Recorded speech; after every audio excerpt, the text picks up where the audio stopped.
ជំរាបសួរបាទស្វាគមន៍មកកាន់ Film នៅអ្នកកននិយមដែលជា Channel សម្រាប់មិត្តភ័ក្តិដែលចូលចិត្តមើលកុនជជែកពីកុននៅរឿងផ្សេងៗទាក់ទងជាមួយនឹងកុនជាមួយនឹងខ្ញុំបាទរ៉េចហើយសម្រាប់ clip នេះយើងនឹងមកធ្វើការបកស្រាយសម្រាយលម្អិតបន្តទៀតជាមួយនឹងវីដេអូ promo របស់ Avengers Doomsday clip ទី3ដែលជា part របស់ X-Menដោយសពដងចឹងមុននឹងចូលទៅដល់ខ្លឹមសារនៃ clip admin សូមធ្វើការថ្លែងអំណរគុណចំពោះកំពូលអ្នកកននិយមរបស់យើងដែលបានប៉ៅ admin ផឹកកាហ្វេដែលមានដូចជាគង់សុកពិសិដ្ឋដែលគាត់បាន remark មកថា keep going បងបាទ thank you វាជាពាក្យដែលខ្លីប៉ុន្តែវាប្រៀបដូចជាការដែលជំរុញចិត្តឲ្យ admin ធ្វើបន្តទៀត Saini Rafidin បង្រិចវីដេអូបន្ទាប់សុំ to me my X-Men yes of course គឺនៅក្នុង clip នេះឯងឆានចត្រា coffee for film nerd ហើយមាន emoji បេះដូង yeah thank you ងួន Yusef ពេលនោះគាត់ផ្ញើមកពីដងហើយគាត់និយាយថាបាញ់ម្ដងទៀតព្រោះចង់ឲ្យបងធ្វើវីដេអូបន្តទៀតពីតួផ្សេងហើយមាន emoji បេះដូងអញ្ចឹងទៅប្រហែលជាមកលើកទី1ភ្លេច remark អញ្ចឹងក៏មកម្ដងទៀតទៅ thank you bro តានមិថុនាសូមឲ្យបងធ្វើវីដេអូត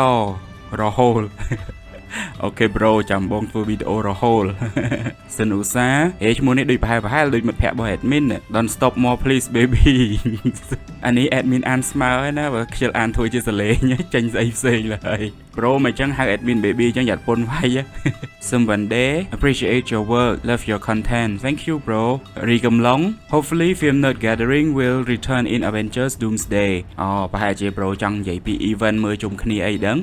អាចដែរបើសិនជាការមកវិញលើកនេះហើយគ្នាយើងអាចរៀប assemble ដូចជំនាន់មុនដែរ yeah why not មើលជុំគ្នាម្ដងសប្បាយសឹងអីហើយមែនទេហ្នឹងហើយបន្ទាប់មកយើងក៏មានបងប្រុសច័ន្ទរស្មីហើយគាត់បាន remark មកថាខ្ញុំ40ឆ្នាំជាង fan Thor ស្ដាប់ប្អូនលើកដំបូងជូត$10កាត់ចោល$5ព្រោះនិយាយថា Thor អេតេប៉ះពាល់អារម្មណ៍អ្នកស្នេហា Thor វ័យចាស់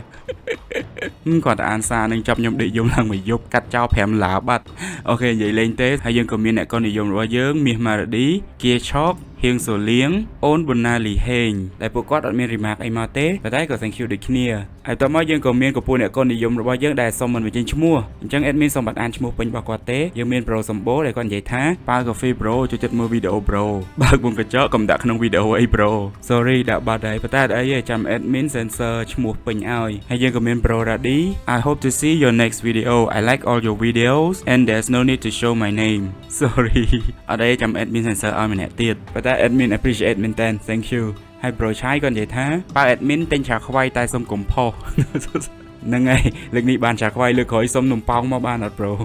សម្រាប់អ្នកដែលចង់បើ admin ញ៉ាំកាហ្វេលើក្រៅបើសិនជាអត់ចង់បញ្ចេញឈ្មោះឬក៏អត់ចង់បញ្ចេញចំនួនឬក៏អត់ចង់សូម្បីតែបញ្ចេញ remark ដែលផ្ញើមកនឹងតែម្ដងចាំប្រាប់ admin តាមនឹងផងហើយក៏សូមអភ័យទោសផងដែរសម្រាប់អ្នកមុនបើសិនជា admin បញ្ចេញឈ្មោះមកដោយអត់មានការអនុញ្ញាតការដែល admin យកមកអានហ្នឹងគឺដោយសារតែពួកគាត់មាន remark ហើយម្យ៉ាងក៏ចង់ថ្លែងអំណរគុណដែរអញ្ចឹងណាបាទអញ្ចឹងឥឡូវយើងមកនិយាយអំពីខ្លឹមសាររបស់យើងទាំងអស់គ្នាយើងឃើញថាឈុតឆាកនៅក្នុង clip promo ទី3នេះបានធ្វើឲ្យ fan ទូទាំងពិភពលោកមានភាព satisfy និង hype ខ្លាំងមែនទែនមិនថាឈុតឆាកបង្ហាញ Professor X Magneto ជាពិសេសហ្នឹងគឺការបំផ្ទុះកាំរស្មីចេញពីភ្នែកឬក៏ optic blast របស់ Cyclops ហើយក៏មាន detail ល្អិតអន់ជាច្រើនទៀតផងដែរអូខេឥឡូវយើងមកមើលទាំងអស់គ្នាថាមានអ្វីខ្លះបើឆាកមកដំបូងជាស្ថិតនៅក្នុងបរិយាកាសនៃភាពខ្ទេចខ្ទីរបស់អគារគ្រឹះស្ថានណាមួយដែលយើងអាចសន្និដ្ឋានបានថានេះគឺជាសាលារបស់ Professor X ហើយផុសតាំងដែលកាន់តែច្បាស់បំផុតហ្នឹងគឺស្លាក logo ផ្លូវការដែលមានដាក់អក្សរថា Xavier School for Gifted Youngsters ដែលបកប្រែថាសាលារៀន Xavier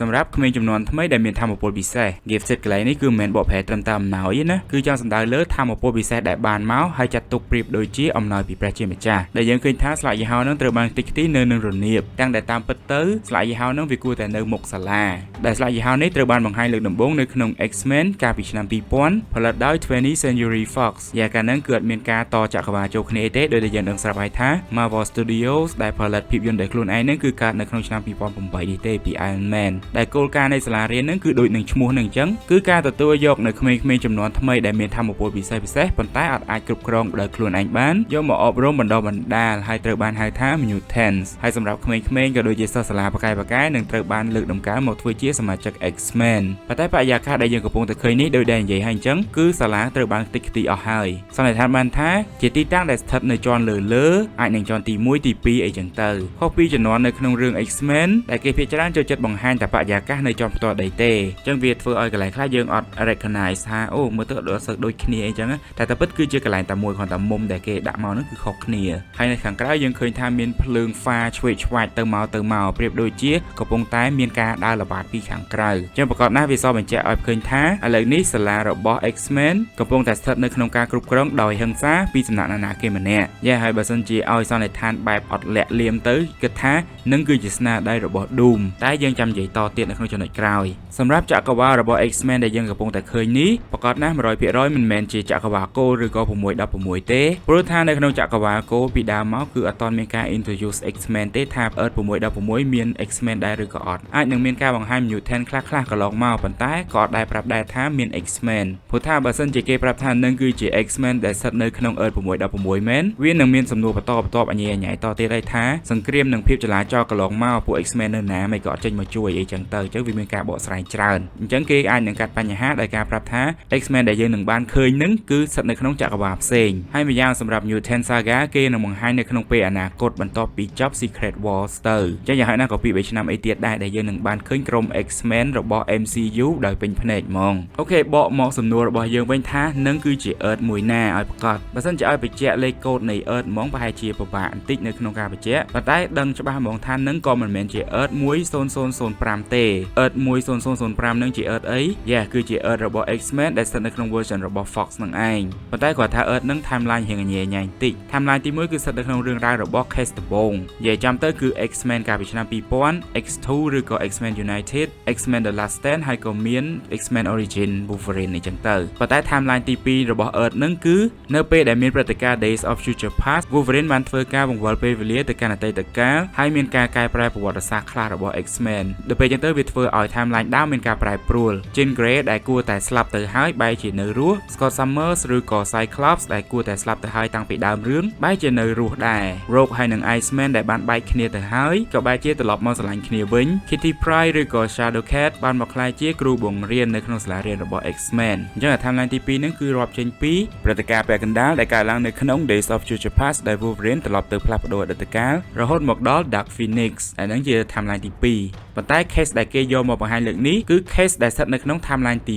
1ប៉ុន្តែគ្រាន់តែជា case ដែលដូចគ្នាណាមិនមែនពួកគាត់មកពី Earth តែមួយទេព្រោះថាបើសិនជាយើងមើលតាមរយៈការតែងខ្លួននេះទៅគឺខុសគ្នាដាច់ដែលការតែងខ្លួននឹងចាំយើងនិយាយនៅក្នុងចំណុចក្រោយៗដែរផុសតាំងមួយទៀតដែលបញ្ជាក់ថានឹងមិនមែនជា Earth 1005នឹងគឺ wheelchair ឬក៏កៅអីរុញរបស់ Professor X ដែល wheelchair នឹងយើងឃើញថាមានភាព classic វាខុសពី timeline នៅក្នុងឆ្នាំ2023ដែល wheelchair របស់ Professor X នឹងគឺអត់មានកង់ទេឈ្មោះថា wheelchair ប៉ុន្តែអត់មានកង់គឺលក្ខណៈថាដែលលើកខ្យល់តែម្ដងហើយម្យ៉ាង timeline បច្ចុប្បន្ននៅក្នុង Earth 1005នឹងគឺ Professor X បានស្លាប់ជាផ្លូវការបាត់ទៅហើយបើទោះបីជាកន្លងមកមានការបញ្ជាក់ថាតួនឹងស្លាប់ហើយប៉ុន្តែវគ្គក្រោយឃើញមុខទៀតប៉ុន្តែលើកចុងក្រោយដែលយើងបានឃើញនឹងគឺជាការ confirm ថាស្លាប់មែនតែនអញ្ចឹងវាមិនអាចទេដែលលើកនេះយើងបានឃើញ Professor X ដែលមកពី Earth 1005នឹងត្រឡប់មកវិញអញ្ចឹងបានន័យថានេះគឺជា Professor X ដែរប៉ុន្តែស្ថិតនៅក្នុង version ចក្រវាលផ្សេងហើយមួយទៀត Professor X ដែលយើងកំពុងតែឃើញនឹងក៏មិនមែនជា Professor X តែមួយពី Earth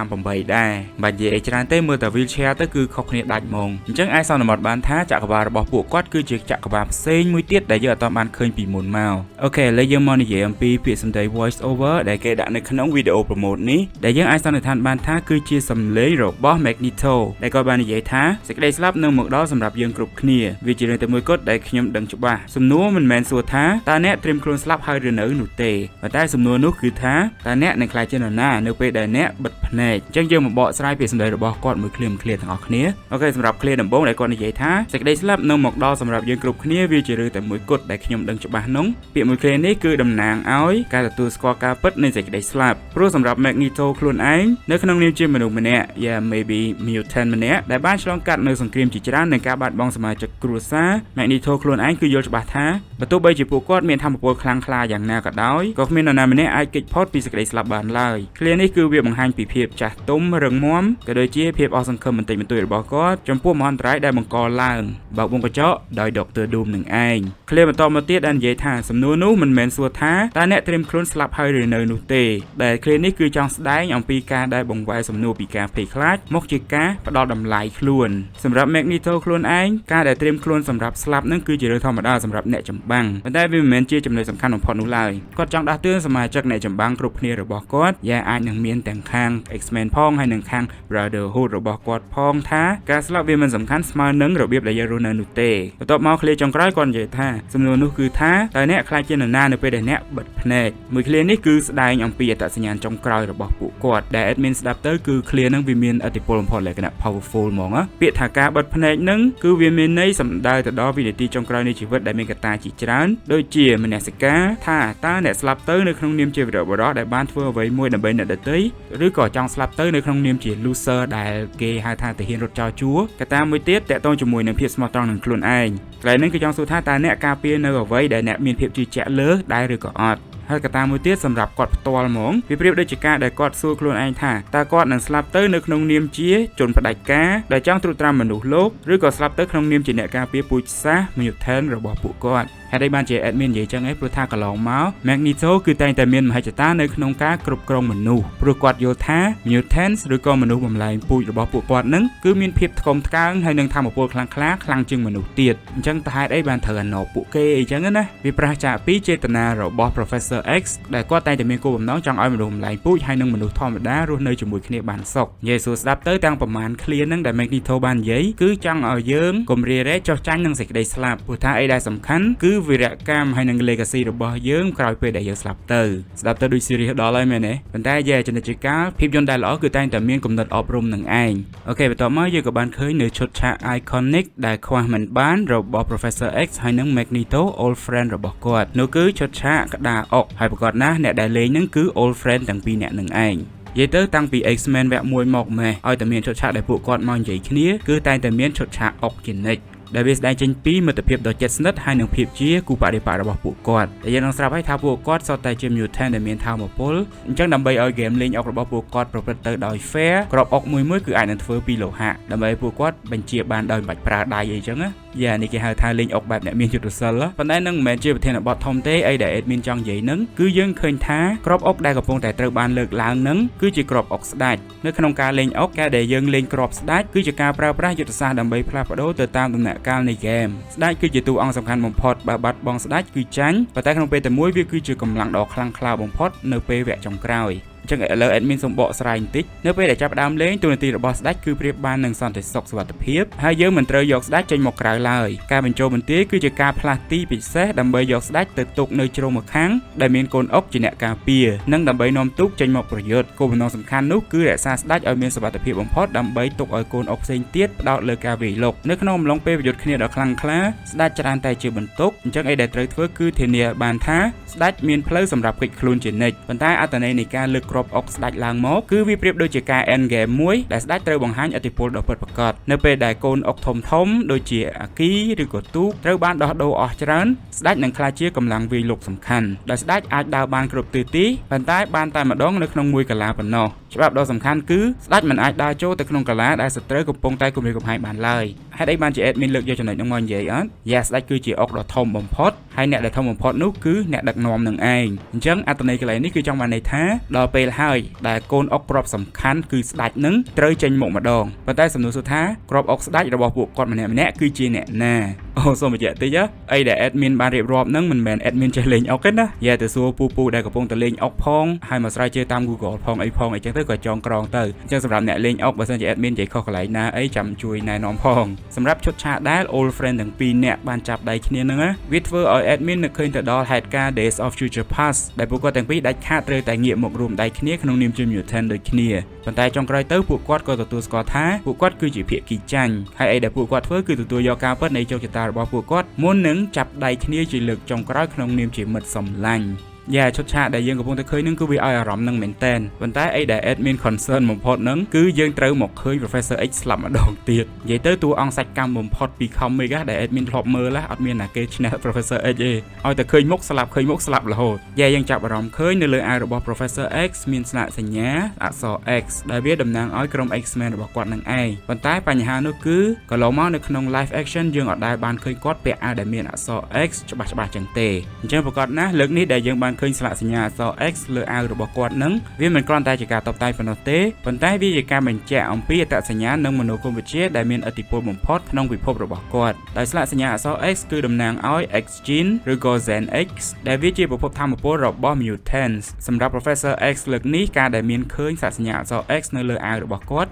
បើនិយាយសួរស្ដាប់នេះគឺជាការបង្ហាញមុខដោយបើកចំហតែម្ដងថាពួកគាត់នៅទីនេះហើយមិនលាក់ខ្លួនទៅណាទៀតទេយ៉ាងដូចដែលយើងដឹងស្រាប់ហើយថានៅក្នុង version ផ្សេងៗរបស់ Professor X គឺគាត់តែងតែព្យាយាមឲ្យមានការ unite ឬក៏រួបរวมរវាងពូជសាសន៍មនុស្សហើយនិង mutants ដែលគាត់ព្យាយាមមិនឲ្យមានការបែងចែកថាអូតើតអ្នកដែលពាក់ឯកសណ្ឋានដែលបញ្ជាក់ថាខ្លួនឯងជា mutant ទើបហៅថា mutants ឬមនុស្សធម្មតាទូទៅគឺតែងតែស្លៀកអាវទូទៅអីចឹងទេគឺ mutant ក៏អាចស្លៀកអាវទូទៅដូចមនុស្សទូទៅដែរប៉ុន្តែលើកនេះយ៉ាងដូចនិយាយចឹងគឺគាត់មានមោទនភាពចំពោះពូជសាសន៍របស់ខ្លួនដោយមាន slogan ប្រចាំខ្លួនគឺ mutant and proud ហើយម្យ៉ាងការពាក់អាវដែលមានស្លាកសញ្ញា X បែបនេះគឺវាផ្ដល់ឲ្យនៅ Easter egg តាក់ទងជាមួយនឹងការផ្សារភ្ជាប់ទៅនឹងចក្រវាល X-Men 97បើនិយាយពីជ្រុងនៃ marketing គឺគេចង់ប្រមូលយើងឲ្យទៅមើល content animation របស់គេនៅលើ Disney Plus នឹងឯងតាមពិត X-Men 97ហ្នឹងវាគឺជាភាគតពី X-Men animated series តាំងពីជំនាន់មុនដែលចេញតាំងពីជំនាន់92 93អីប៉ុន្តែដោយសារតែឥឡូវគេត្រឡប់មកផលិតវិញគេក៏របៀបថា modernize ឲ្យរូបភាពមើលទៅស្អាតហើយច្បាស់ជាងមុនប៉ុន្តែនៅតែរក្សាសន្តានសឹងតែ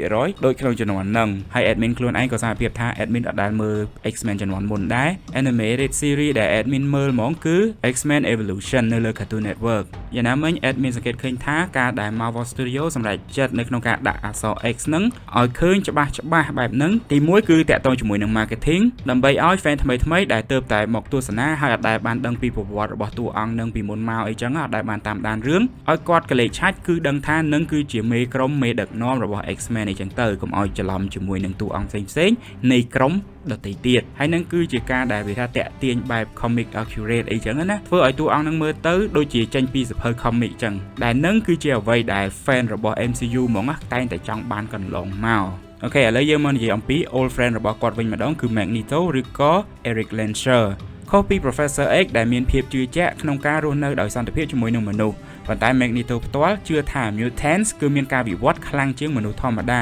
ហើយគួរតែជាអ្នកគ្រប់គ្រងលើមនុស្សហើយនៅក្នុងឈុតគំរូនេះយើងឃើញថាគាត់មានក្បាលទទេដែលអត់មានពាក់មួកដែករបស់គាត់ទេដែលមួកដែករបស់គាត់ហ្នឹងមិនមែនពាក់យកលុយតាមមុខទេណាប៉ុន្តែមុខងាររបស់វាគឺសំខាន់មែនទែននៅក្នុងការចេញប្រយោជន៍របស់គាត់ម្ដងនិយាយទៅគឺវាការពារថាមពល telepathy ឬក៏ចរន្តចិត្តហ្នឹងពីសំណាក់ Professor X និងអ្នកដទៃទៀតដែលមានថាមពលចរន្តចិត្តដែរដូចជា Jean Grey ហើយនិង Emma Frost ជាដើមមិនឲ្យជ្រៀតជ្រែកក្នុងខួរក្បាលគាត់ហើយគ្រប់គ្រងគាត់បាននិយាយទៅ Magneto គឺជា mutant ម្នាក់ដែលស្ថិតនៅកម្រិត Omega level គាត់មិនមែនមានថាមពលដែលអាចត្រឹមតែវាថាបញ្ជាដែកលោហៈអីទូទៅផ្សេងអីធម្មតាទេប៉ុន្តែថាមពលរបស់គាត់គឺអាចគ្រប់គ្រងទៅដល់ដែនម៉ាញេទិករបស់ផែនដីតែម្ដងអញ្ចឹងអត្ថន័យដែលគាត់លើកក្របអុក King ឡើងមកមិនដឹងថាចង់សំដៅទៅលើគាត់ខ្លួនឯងដែលរបៀបថាដល់ពេលដែលស្ដេចត្រូវចេញប្រយុទ្ធហើយឬក៏យ៉ាងណាទេនិយាយទៅអីដែល admin រំពឹងនៅក្នុងនេះហ្មងណាគឺការដែលបានឃើញ Magneto ទាញតម្លាក់យន្តហោះមកវាសកត់ Dr. Doom អីចឹងទៅឬក៏មិនមែនចឹងទេគ្រប់ក្រុមមនុស្សយន្ត Sentinel អីចឹងមក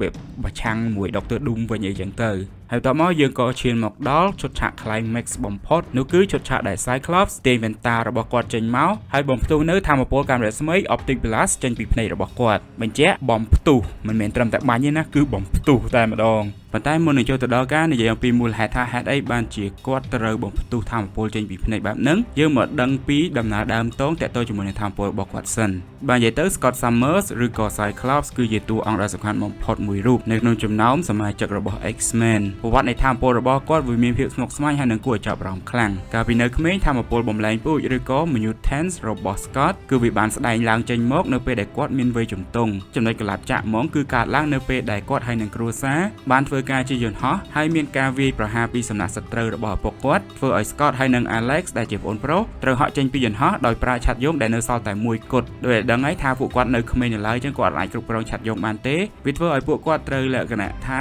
ធ្លាក់ចុះមកទាំងទៅហេបទៅហោបហើយក៏មានឧបទ្ទហេតុតិចតួចនៅពេលដែលធ្លាក់នៅក្នុងឆ័ត្រយងហ្នឹងធ្វើឲ្យគាត់មានរបួសខួរក្បាលពេលនឹងដែរការប៉ះទង្គិចយ៉ាងខ្លាំងជាមួយនឹងខួរក្បាលរបស់គាត់វាធ្វើឲ្យផ្នែកខាងក្នុងនៃខួរក្បាលរបស់គាត់គ្រប់គ្រងថាមពលបំលែងពូជរបស់គាត់លែងបានវាបូករួមជាមួយនឹងបញ្ហាផ្លូវចិត្តនៅក្នុងរយៈពេលនោះវាធ្វើឲ្យគាត់រត់តែច្បោកច្បល់និងមិនអាចគ្រប់គ្រងបាននៅរបាំងដែលការពារថាមពលរបស់គាត់អញ្ ចឹងហើយក្រោយមកនៅពេលដែលគាត់បានមកចូលនៅសាលារៀនរបស់ Xavier Professor X ក៏មានការរៀបចំចាត់ចែងឆ្នៃនៅវ៉ែនតាពិសេសសម្រាប់ឲ្យ Scott បានពាក់នៅក្នុងការគ្រប់គ្រងថាមពលរបស់ខ្លួនដែលហៅថា Ruby Quad Visor ឬក៏វ៉ែនតាត្បូងទទឹមថ្មខៀវដែលប្រភេទនេះមានសមត្ថភាពនៅក្នុងការទប់ស្កាត់និងបន្សាបរលកសញ្ញានៃថាមពលរបស់គាត់ធ្វើឲ្យគាត់អាចមើលឃើញនិងគ្រប់គ្រងទំហំនៃកាំរស្មីដែលត្រូវបាញ់ចេញនឹងនៅក្នុងពេលតែមួយបានកម្រិតថាមពលរបស់ Cyclops គឺត្រូវបានចាត់ទុកថាគឺជា mutant ដែលស្ថិតនៅក្នុងលំដាប់ខ្ពស់ឬក៏ alpha level ដោយគាត់អាចបាញ់នៅកាំរស្មីតូចល្អិតតាមរយៈការចុចកុងតាក់នៅលើវ៉ែនតារបស់គាត់ហើយនៅពេលដែលចង់បាញ់កាំរស្មីធំដែលអាចកំទេច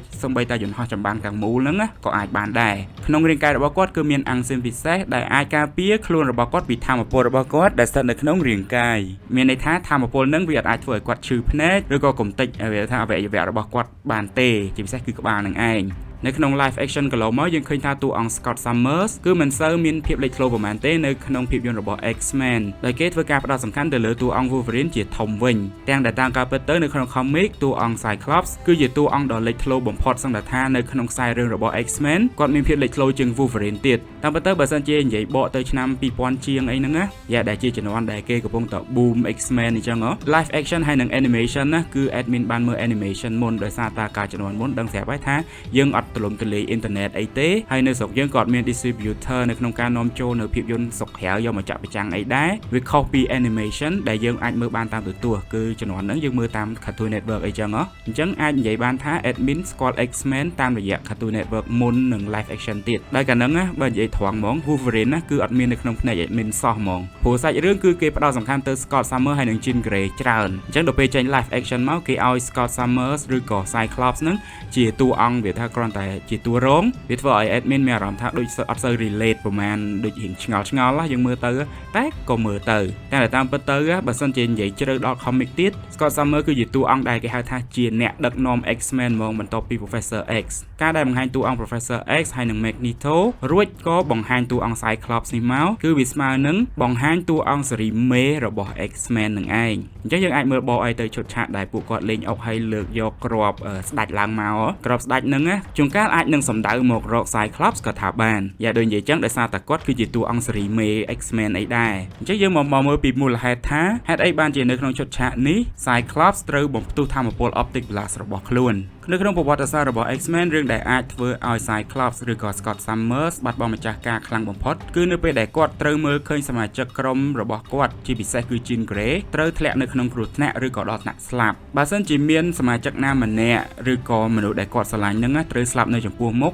នឹងវានឹងអាចនឹងធ្វើឲ្យ Scott លែងខ្វល់ពីការគ្រប់គ្រងថាមពលរបស់ខ្លួនឯងទៀតហើយអញ្ចឹងទៅគឺគាត់ត្រូវតែប្រើវាដើម្បីកំទេចគ្រប់យ៉ាងដែលនៅចំពោះមុខហ្មងអញ្ចឹងបើសិនជាសត្រូវដែលគាត់កំពុងតស៊ូជាមួយនឹងមិនមែនជាសត្រូវធម្មតាទូទៅដែលគាត់ធ្លាប់ជួបទេអាចនឹងអ្នកដែលមានថាមពលលំដាប់អាទីទេពអីចឹងទៅការដែលគាត់ត្រឹមតែបាញ់ថាមពលចេញតាមរយៈវ៉ែនតារបស់គាត់អាចនឹងមិនមានប្រសិទ្ធភាពចំពោះអាវក្រោះឬក៏របាំងការពាររបស់សត្រូវម្នាក់នោះឡើយចឹងឯងវាធ្វើឲ្យ Cyclops ត្រូវបង្ខំចិត្តដោះនៅវ៉ែនតាការពាររបស់គាត់ដែលយើងហៅថា Visor ហ្នឹងដើម្បីបញ្ចេញកម្លាំងថាមពលសុទ្ធ 100% ចេញពីច្រកវិមាត្រភ្នែករបស់គាត់ដើម្បីទម្លុះរនាំងការពាររបស់សត្រូវនឹងឯងហើយម្យ៉ាងនេះអាចនឹងជាការដែលការពារក្តីសង្ឃឹមចុងក្រោយរបស់ពួកគាត់ក៏ថាបានក្តីសង្ឃឹមចុងក្រោយហ្នឹងចង់សំដៅលើណាគេយ៉ាមានទ្រឹស្ដីមួយទៀតយើងអាចនិយាយបានថាអាចនឹងឈុតដែលយើងកំពុងតែឃើញគាត់បំផ្ទុះថាមពលរបស់គាត់ចេញមកហ្នឹងគឺដើម្បីការពារទីតាំងសំខាន់ឬក៏មនុស្សសំខាន់ដែលជាក្តីសង្ឃឹមចុងក្រោយរបស់ពួកគាត់ដោយការដែលមាននរណាគេម្នាក់បើកទ្វារវិមាត្រចក្រវាលហើយគាត់និយាយថាមកឈរការពារពីមុខអីអញ្ចឹងណាហើយយកខ្លួនឯងទៅធ្វើជារនាំងលក្ខណៈ sacrifice អីចឹងទៅដើម្បីការពារក្តីសង្ឃឹមចុងក្រោយមួយនោះឲ្យរត់ចេញទៅបានគាត់ថាដូចនិយាយចឹងយើងគ្រាន់តែឃើញយើងដឹងថាឥឡូវហ្នឹងពួក X-Men កំពុងតែខ្លាចជាភាគីចាញ់ហើយអ្នកដែលគាត់ព្យាយាមការពារហ្នឹងជាអ្នកណាអញ្ចឹងយើងបកទៅទ្រឹស្ដីមុនដែលយើងនិយាយនៅក្នុងคลิปមុនតាក់ទងជាមួយនឹងការដែល Doom ដើរប្រមូលក្មេងៗដែលមានថាមពលខ្លាំងក្លាពីចក្រវាលផ្សេងមកធ្វើជាបរិវាររបស់ខ្លួនដើម្បីបង្កើត Battle World ដែលករណីរបស់ X-Men នេះអាចនឹងមានតួអង្គសំខាន់នោះគឺ Rachel Summers ដែលជាកូនរបស់គាត់ហើយនិង Jean Grey ដែល Rachel ក៏អាចគ្រប់គ្រងនៅថាមពល Phoenix Force របស់ Jean Grey បានដូចគ្នាអញ្ចឹងករណីដែលគាត់បំផ្ទុះថាមពលរបស់ខ្លួនឯងចេញមកនឹងអាចជាការដែលគាត់ sacrifice ចុងក្រោយនៅក្នុងការការពារកូនរបស់គាត់ឬក៏បំផ្ទុះជាមួយនឹងកំហឹងដោយសារតែគេយកកូនគាត់ទៅបានឬក៏យ៉ាងម៉េចក៏មិនដឹងដែរប៉ុន្តែប្រធានបទដែលសំខាន់នឹងគឺការបំផ្ទុះថាមពលនឹងគឺមានការតាក់ទង 100% ជាមួយនឹងអ្នកដែលគាត់ស្រឡាញ់នឹងឯង តាមពិតទៅ Scott Summers ក៏ជាតួអង្គម្នាក់ដែល admin ក៏មិនសូវជាចូលចិត្តគោលការណ៍របស់គាត់ប្រហែលដែរព្រោះថាពេលខ្លះការសម្រេចចិត្តរបស់គាត់គឺគេហៅថាកំរោលចូលខ្លាំងក្នុងនាមជាសិស្សផ្ទាល់របស់ Professor X គាត់អត់សូវមានការគេហៅថាយល់ស្របជាមួយនឹងគោលគំនិតរបស់គ្រូគាត់ទេដែលបែរជាមើលទៅរៀងលៀងទៅខាង Magneto វិញតែមិនមែនថាគាត់ទៅខាង Magneto ប៉ុន្តែគោលគំនិតគាត់ក៏ស្តៀងជាមួយនឹង Magneto ដែរគឺដើម្បីតែ Mutants ពូជសាសន៍របស់គាត់ហ្នឹងគឺគាត់ឲ្យលះបង់អីក៏បានដែរអញ្ចឹងណាជាមេដឹកនាំម្នាក់រៀងវាថាចិត្តរៀងដាច់ដែរអញ្ចឹងណាអត់សូវពាក់កណ្ដាលដោយ Professor X ទេអូខេយើងមកចាប់អារម្មណ៍ក៏លេចទៅមើល background នៅពីក្រោយ Cyclops វិញម្ដងយើងឃើញថាមានជើងយក្សកំពុងតែដើរទៅដើរមកយ៉ាប្រកាសណាស់សម្រាប់ fan របស់ X-Men នឹងដឹងហ្មងថាមនុស្សយន្តយក្សដែលយើងកំពុងតែឃើញហ្នឹងគឺមនុស្សយន្តយក្ស Sentinel មនុស្សយន្តយក្ស Sentinels គឺត្រូវបានបង្កើតឡើងនៅក្នុងគោលបំណងចម្បងដ៏ធំនោះគឺដើម្បីតាមប្រមាញ់កម្ចាត់និងគ្រប់គ្រងពួក Mutants ដោយពួកមនុស្សយន្តអស់នេះជានិមិត្តរូបនៃភាពភ័យខ្លាចនិងការរើសអើងដែលមនុស្សធម្មតាមានចំពោះអ្នកដែលមានថាមពលពិសេសនោះគឺក្រុមមនុស្សបំលែងពូជឬក៏ Mutants នឹងឯងប្រវត្តិរបស់មនុស្សយន្ត Sentinel នៅក្នុង comic គឺពួកវាត្រូវបានបង្កើតឡើងដោយ Dr. Bolivar Trask ដែលនៅក្នុង live action ក៏យើងធ្លាប់បានឃើញដែរដែលគាត់គឺជាអ្នកវិទ្យាសាស្ត្រដែលស្អប់ Mutants ជាទីបំផុតហើយគាត់យល់ថាវត្តមានរបស់ Mutants គឺជាការគំរាមកំហែងដល់ការរស់រានមានជីវិតរបស់មនុស្សជាតិដូចនេះគាត់ត្រូវតែបង្កើតមនុស្សយន្ត Sentinel នឹងមកដោយអាចចាត់ទុកថាជាខែលការពារនៅពេលដែល Mutants មកវាយប្រហារពួកគាត់បើវងកញ្ចក់ពួក Mutant អាក្រក់ដូចជាក្រុមរបស់ Magneto អីចឹង Brotherhood of Mutants អីចឹងទៅហើយវាក៏ជាការរក្សាសន្តិភាពធ្នាប់ដែរនៅក្នុងការតាមដានចាប់ខ្លួន Mutants ណាដែលប្រើថាមពលខុសច្បាប់ប៉ុន្តែយ៉ាងណាមិញចុងក្រោយទៅមនុស្សយន្ត Sentinel ក៏ត្រូវបានវិវត្តឲ្យคล้ายទៅជាម៉ាស៊ីនបលាយពូជសាសន៍សម្រាប់ក្រុម Mutants អីចឹងទៅយ៉ាបើទោះបីជាដំបូងឡើយបង្កើតមកដើម្បីតែជាការការពារទេប៉ុន្តែដោយសារតែវាប្រតិបត្តិការដោយប្រព័ន្ធ AI ឬក៏បញ្ញាសិប្បនិម្មិតធ្វើឲ្យវាអាចរៀនសូត្របានដោយខ្លួនឯងហើយសន្និដ្ឋានថាដើម្បីការពារមនុស្សជាតិឲ្យមានសុវត្ថិភាពបំផុតគឺត្រូវតែកម្ចាត់ Mutants ឲ្យអស់ពីផែនដីតែម្ដងដែលនឹងឯងធ្វើឲ្យប្រវត្តិសាស្ត្ររបស់ X-Men នាំទៅដល់ព្រឹត្តិការណ៍ Days of Future Past ដែលយើងបានឃើញថាពួកវាសម្រាប់ Mutants ស្ទើរតែដាច់ពូជតែម្ដង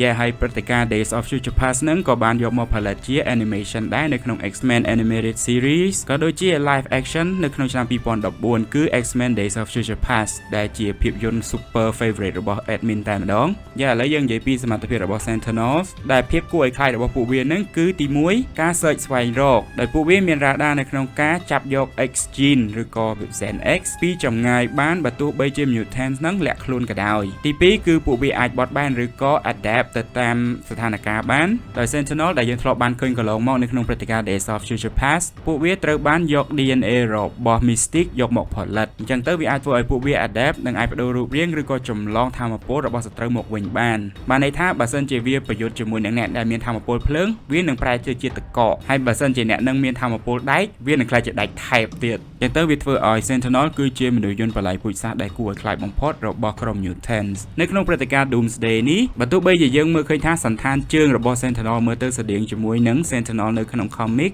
ប៉ុន្តែក៏វានៅតែគួរឲ្យខ្លាចដែរមានទ្រឹស្ដីដែលនិយាយតគ្នាថា Sentinel លើកនេះគឺមកនៅក្នុងនាមជា Doombot ដោយសារតែ Dr. Doom គឺជា villain ម្នាក់ដែលមានថាមពលវេទមន្តនៅក្នុងខ្លួនស្រាប់បូករួមជាមួយនឹងចំណេះដឹងលំដាប់ genius ផ្នែកវិទ្យាសាស្ត្រវាធ្វើឲ្យគាត់អាចរួមផ្សំវិទ្យាសាស្ត្រហើយនឹងថាមពលវេទមន្តនឹងចូលគ្នានៅក្នុងការកម្ចាត់សត្រូវរបស់គាត់អញ្ចឹងរំពឹងថា Sentinels មកលើកនេះមិនមែនជាការគ្រប់គ្រងរបស់រដ្ឋាភិបាលមនុស្សធម្មតាទេប៉ុន្តែស្ថិតនៅក្រោមការគ្រប់គ្រងរបស់ Doom នឹងឯងដែលអាចនឹងបដូរពី Sentinels ធម្មតាទៅជា Doombot ឬក៏ Sentinel Doom Doom Sentinel អីចឹងទៅអារម្មណ៍ដូចនៅក្នុងព្រឹត្តិការណ៍ Apocalypse War អីចឹងដែល Darkseid យក Parademons មកបូកផ្សំជាមួយនឹងបិសាច Doomsday វាបានក្លាយទៅជា Paradooms អីចឹងទៅអូខេនិយាយពីរឿង stressing ច្រើនដែរយើងមកនិយាយពីរឿងអី fun ម្ដងបើយើងសង្កេតមើលការស្លៀកពាក់របស់ Cyclops លើកនេះគឺមានអារម្មណ៍ថាប្លែកភ្នែកប៉ុន្តែជាអ្វីដែល fan តែងតែត្រូវការកន្លងមកបើសិនជាយើងមើលបកទៅជំនាន់2000ដែលបង្ហាញ X-Men នៅក្នុង live action ដំបូងគឺមានការ mock ឬក៏បង្អាប់